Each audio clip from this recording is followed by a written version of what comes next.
बहुत मेहनत की थी श्रेया ने उस रोल के लिए, लेकिन उस दिन ऑडिशन के लिए वो टाइम पर पहुंच ही नहीं पाई।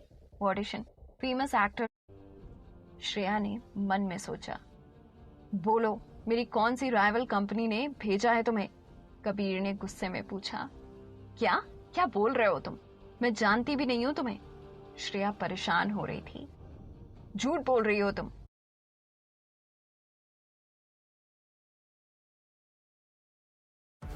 ये बच्चा बोल रही हो तुम। तुम्हारी हिम्मत कैसे हुई मुझे ड्रग्स देने की? ड्रग्स? श्रेया की आंखों में अब पहले से भी ज्यादा हैरानी थी। अपने इस मासूम चेहरे से तुम किसी और को बेवकूफ बना सकती हो, लेकिन कबीर कपूर को नहीं। इसलिए बेहतर होगा कि तुम मुझे सब सच बता दो, क्योंकि बिना सच बताए तुम यहाँ से हिल भी नहीं सकती हो। श्रेया को अब ज्यादा दर्द महसूस हो रहा था, क्योंकि कबीर ने उसे काफी जोर से पकड़ रखा था। लेकिन सच में श्रेया को याद तक नहीं था कि वो इस कमरे तक कैसे पहुंची। श्रेया एक स्ट्रगलिंग एक्टर थी। अभी 2 दिन पहले ही उसने एक बहुत बड़ी अपॉर्चुनिटी खो दी थी।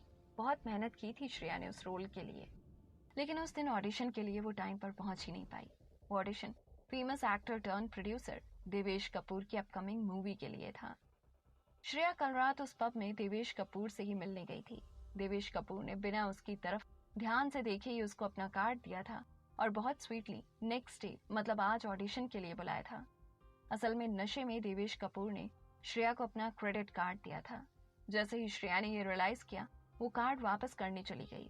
उस वक्त देवेश कपूर किसी को बता रहा था, पता नहीं कहाँ कहाँ से लोग आ जाते हैं एक्टर बनने, ना शक्ल ना पर्सनालिटी, बस हमें एक्टर बना दो।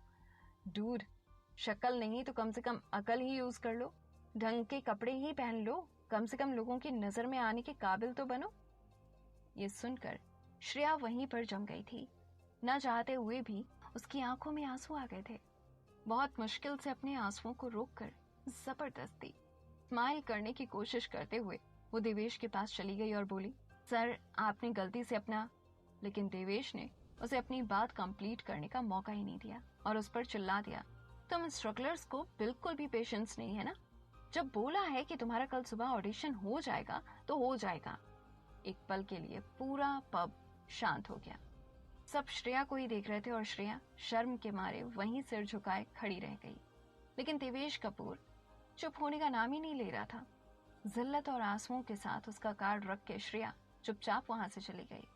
पब के बैकयार्ड में अपनी किस्मत को कोस कोस के श्रेया रोए जा रही थी कि तभी किसी ने उसकी तरफ एक टिश्यू बॉक्स आगे किया। श्रेया ने बिना उस आदमी की तरफ देखे टिश्यू ले लिया।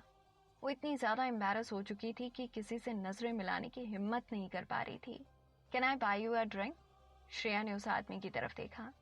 जैसे ही श्रेया को वो चेहरा याद आया, उसने जोर से कबीर के हाथों से अपना हाथ छुड़ाया और उसके कॉलर को पकड़ के उसे झंझोड़ते हुए पूछा, क्या मिलाया था तुमने मेरी ड्रिंक में? वो तुम ही थे ना? तुमने ही मुझे ड्रिंक ऑफर की थी। कबीर को याद आया, yes, this is the same girl. उसके भाई देवेश कपूर ने कल इस लड़की को रुला दिया था। कबीर को बहुत बुरा लगा था जिस तरह से देवेश ने इस लड़की को बेइज्जत किया था, इसीलिए उसे ड्रिंक ऑफर की थी। कबीर को यह याद आया कि दोनों ड्रिंक कर रहे थे, पर उसके बाद क्या हुआ उसे याद नहीं आ रहा था। शायद गुस्से और फ्रस्ट्रेशन में वो क्लियरली कुछ सोच नहीं पा रहा था।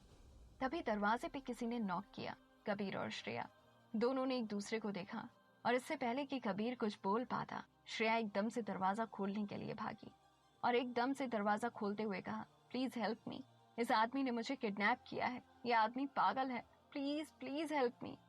श्रेया की बातें सुन के कबीर को और भी गुस्सा आने लगा, लेकिन जैसे ही वो आगे आया वो शॉक्ड रह गया। दरवाजे पे एक स्टाइलिश सोफिस्टिकेटेड औरत खड़ी थी। मॉम? कबीर के मुंह से अपने आप निकल गया और श्रेया वहीं पर जम गई। अब उसे नहीं पता था कि उसे क्या करना चाहिए। कबीर की माँ कमरे के अंदर आई और सदमे में बिखरे हुए बेड और पूरे कमरे को देखने लगी। रूम की हालत देख के किसी को भी समझ आ जाएगा कि कल रात इस कमरे में क्या हुआ था। कबीर शर्म के मारे अपनी माँ की तरफ देख भी नहीं पा रहा था। वो जानता था कि उसकी माँ उसे लेके कितना प्राउड फील करती थी। ये सब देखकर तो उनका दिल ही टूट गया था। कबीर ने बिना नजरें मिलाए ही कहा, mom, I can explain everything. आप जैसा समझ रही हैं वैसा कुछ भी नहीं है। आप प्लीज अभी यहाँ से जाइए।